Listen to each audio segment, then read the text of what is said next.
Hey guys, so I just thought I would give you a little bit of insight into how I do like my style of drawing, especially for this comic, because I get a lot of compliments on a couple things about my art, one of them being saturated colors, but also I get a lot of compliments on my dynamic lining, and I appreciate that so much, guys. Thank you, because I spend a lot of time on my lining, so I want to show you kind of like the difference. So like here on this panel, I'm drawing Hyperfae, like looking down. And the lining is textured. It looks cool, but it looks kind of like funny, like she doesn't belong a little bit. And that isn't exactly what I'm going for yet with the details, but this lining, like for example, this lining is interesting. Like I'm using what did it? It was like a rough outline manga brush for this line, but I'll show you why I decided to reline it because I don't really feel like it fits the mood. So I'm gonna toggle off this lining. And I'm gonna go ahead and retoggle this because I relined it. And when you back up, you can kind of see like a difference a lot. And the difference really is like important if you want to have really dynamic lining is that one, you're gonna want to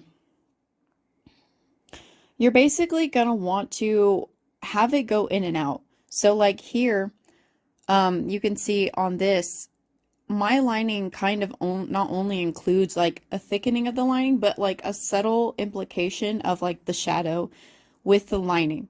And like here you don't really see that as much. It looks kind of flat and boring. Um, and you can kind of like perceive depth with dynamic lighting like that. Oh, not the colors. So here it just looks like it's getting kind of thicker, but it implies like the whole part is thicker, but it doesn't really imply that like the shadow is bigger. And also another tip I can give you about lines, like if you want your lines to look kind of interesting, you know, like I see really popular on X and stuff, like I see like the popular thing is like perfect, like almost anime style, but there's kind of a secret to that. Like you can see it here in this tree.